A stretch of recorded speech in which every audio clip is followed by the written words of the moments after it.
Beaucoup de gens aiment faire l'élevage des moutons du Sahel, des moutons qui viennent du Niger, du Burkina, du Mali et autres.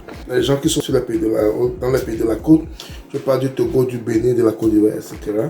On aime ces moutons parce que ces moutons ont beaucoup d'avantages au niveau de la viande, du lait et du nombre d'enfants, de petits, de gabarits. Toutes ces choses-là sont attrayantes. Ça fait que les gens veulent faire cet élevage. Mais il y a un problème crucial que la plupart des gens ignorent, que les animaux du Sahel ne sont pas vraiment adaptés à notre milieu. Dans cette vidéo, je vais vous parler de comment faire pour pouvoir les réussir à notre niveau, parce que j'ai beaucoup de questions qui me viennent souvent par rapport à j'ai mes moutons qui ne donnent pas bien, qui ne produisent pas bien. Qu'est-ce qui peut être à la cause? J'ai envie de vous donner un éclaircissement sur ce sujet. Et si vraiment l'élevage des moutons est important pour toi, sur cette vidéo du début jusqu'à la fin, pour voir ces pépites que je vais te donner qui vont te permettre de comprendre et de mieux faire ton élevage de moutons du Sahel au niveau de la côte. Sans plus tarder, passons au vif du sujet après le générique.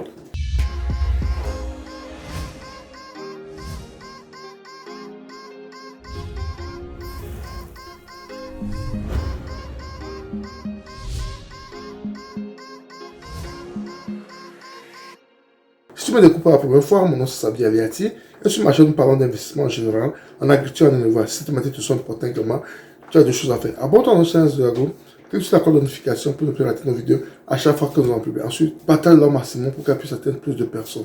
Et n'oublie pas surtout un pouce pour permettre à YouTube de diffuser nos vidéos à plus de personnes. Beaucoup de gens qui vivent au niveau de la côte, Togo, Bénin, Ghana, etc., aiment les moutons du Sahel parce qu'ils ont beaucoup d'avantages. Au niveau de la viande, au niveau du poids, au niveau de la résistance, au niveau de la gabarit, au niveau de l'esthétique. Ça fait que les gens, beaucoup, veulent le faire. Et aussi, au niveau de la vente. Quand vous avez des produits que vous aimez sur le marché, le prix est mieux, le prix est intéressant. Ça attire beaucoup de gens vers cela.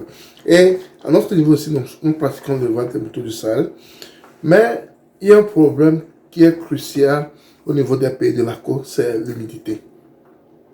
L'humidité, la fraîcheur en abondance est très mauvais pour ces animaux. Cette humidité est très mauvaise pour ces animaux. Ça fait qu'ils n'arrivent pas à bien se reproduire. Ils n'arrivent pas à bien se reproduire. Ils n'arrivent pas à s'épanouir. On a des morts-nés et autres. Parce que la fraîcheur de notre région, de notre milieu d'élevage n'est pas propice à leur milieu naturel. Et ça pose beaucoup de problèmes. Ça pose beaucoup de problèmes. Leur environnement. Parce que la dernière fois encore, j'ai reçu un monsieur qui fait l'élevage là au niveau de Palimé. Ceux qui connaissent le Togo, c'est la région qui est plus ou moins la plus fraîche au Togo. Donc cette région, ces moutons du Sahel ne sont pas vraiment adaptés pour cela. Et il me disait que quand ils ont des petits, les petits partaient et autres, et c'est à moi de l'expliquer que c'est le milieu naturel qui agit énormément aussi sur eux. Donc, pour solution, il s'agit des enclos. Comment faire les enclos? Comment faire ces enclos? On doit faire ces enclos, on doit bien construire ces enclos avec du brique, du ciment, pour pouvoir garder un soi-disant chaleur dans l'enclos. Il faut qu'on les mette dans certaines conditions qui s'apparentent plus ou moins à leurs conditions naturelles. Qui s'apparentent plus ou moins à leurs conditions naturelles. Ça permet à toi, éleveur, d'avoir ce dont tu as besoin. Je fais cette vidéo spécialement parce que j'ai fait un constat à notre niveau également. Pendant la saison sèche, nos animaux, nos petits sont en forme et les femelles se reproduisent très bien parce que ça agit sur eux. Ça agit sur leur milieu naturel. Et si on veut les envoyer chez nous, ici pour être élevés, il faut essayer de créer cela. Il faut essayer de créer cela. Quand tu arrives à réunir toutes ces conditions dans ton élevage, là tu peux faire l'élevage des moutons du Sahel.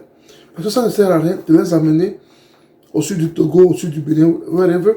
Et le froid, l'humidité les empêche de s'épanouir. L'humidité les empêche de pouvoir se développer normalement, les empêche les petits de venir et de grandir et de multiplier ton cheptel. Donc si c'est ça, il ne faut pas le faire. Il faut penser à autre chose. Il faut penser à autre chose. Il faut penser vraiment à autre chose. Il faut faire l'élevage des moutons, mais pas l'élevage des moutons du Sahel. Quand tu es sur la côte et quand tu ne peux pas les mettre dans les conditions qui vont les permettre d'avoir cette chaleur, même pendant la saison pluvieuse, il faut qu'il y ait un peu de chaleur qui les permette de ne pas trop se dépayser, whatever, si on peut le dire ainsi. C'est très important. Parce que le constat, c'est que quand il ne fait pas beaucoup frais, quand nous sommes en période de chaleur, tu vois ces moutons qui s'épanouissent très bien. S'épanouissent très bien.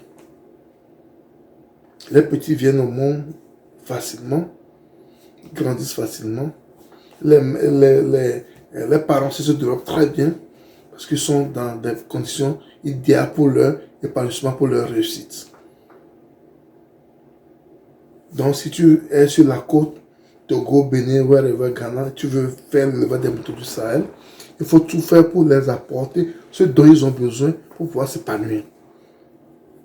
C'est très important, il faut les apporter cela.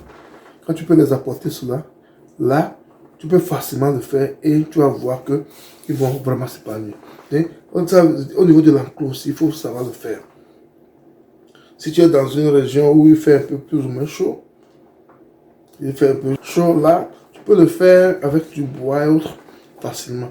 Mais quand il fait vraiment frais chez toi, il faut penser aux briques. Il faut vraiment penser aux briques.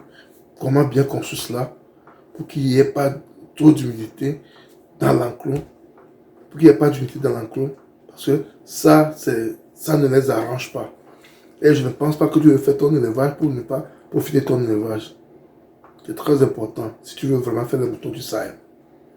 Et je sais que beaucoup de gens aiment ce genre de moutons et dans nos régions parce qu'ils ont beaucoup d'avantages.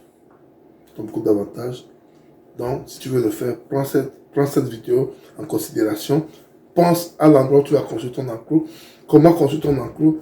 Comment faire pour que la fraîcheur ne reste pas dans ton enclos. Comment faire pour que les animaux aient la chaleur nécessaire pour pouvoir vraiment s'épanouir, pour pouvoir être dans leur peau.